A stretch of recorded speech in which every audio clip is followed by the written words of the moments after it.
বাক স্বাধীনতা নিয়ে এই সমীক্ষা চালানো হয়েছিল 2024-এর অক্টোবরে। সমীক্ষায় বলা হয়েছে তাদের করা 2021-এর সমীক্ষায় আমেরিকা, জাপানের মতো দেশ যে অবস্থানে ছিল 2024-এ এই দুই দেশ তার থেকে অনেকটাই নিচে নেমে গিয়েছে। রিপোর্টে আরও বলা হয়েছে বহু দেশেই একটা সাধারণ ছবি দেখা যাচ্ছে। আইন কানুনে বাক স্বাধীনতা পুরো মাত্রায় আছে, কিন্তু বাস্তবে দেখা যাচ্ছে বিতর্কিত ভাষণ বা মন্তব্য রাষ্ট্র সহ্য করছে না। এই অবক্ষয় প্রায় সর্বত্র। গত কয়েক বছরে আমেরিকা এবং জাপানেও বাক স্বাধীনতার অবক্ষয় দ্রুত হারে বেড়েছে বলে দাবি এই রিপোর্টে।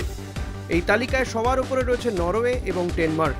এই দুই দেশের সূচক যথাক্রমে 87.9 এবং 87। ভারত রয়েছে পাকিস্তানের কিছুটা ওপরে। পাকিস্তানের সূচক 57, সেখানে ভারত 62.6 সূচক নিয়ে রয়েছে 24তম স্থানে। ইন্দোনেশিয়া এবং মালয়েশিয়ার সূচক যথাক্রমে 56.8 এবং 55.4। ভারতের একটু ওপরে রয়েছে দক্ষিণ আফ্রিকা, সূচক 66.9, আর ভারতের ঠিক পরে রয়েছে লেবানন, সূচক 61.8। যে দেশগুলোকে অনেকটাই নির্বাচিত স্বৈরতন্ত্র বলা হয়, সেই সব দেশেরও কয়েকটা বাক স্বাধীনতার মানদণ্ডে ভারতের থেকে ওপরে রয়েছে বলে ওই রিপোর্টে দাবি করা হয়েছে। যেমন হাঙ্গেরির সূচক 85.5, ভেনেজুয়েলা 81.8। ওই রিপোর্টে ভারত সম্পর্কে দেওয়া আরেকটি তথ্য খুবই গুরুত্বপূর্ণ।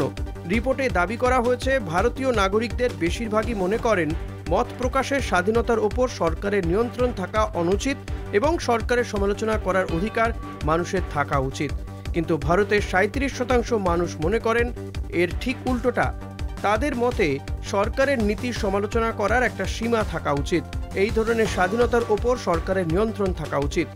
এই যে ভারতের 37% মানুষ রাষ্ট্রের সেন্সরশিপের পক্ষে, এটাই এই রিপোর্ট অনুসারে বিশ্বের সর্বোচ্চ।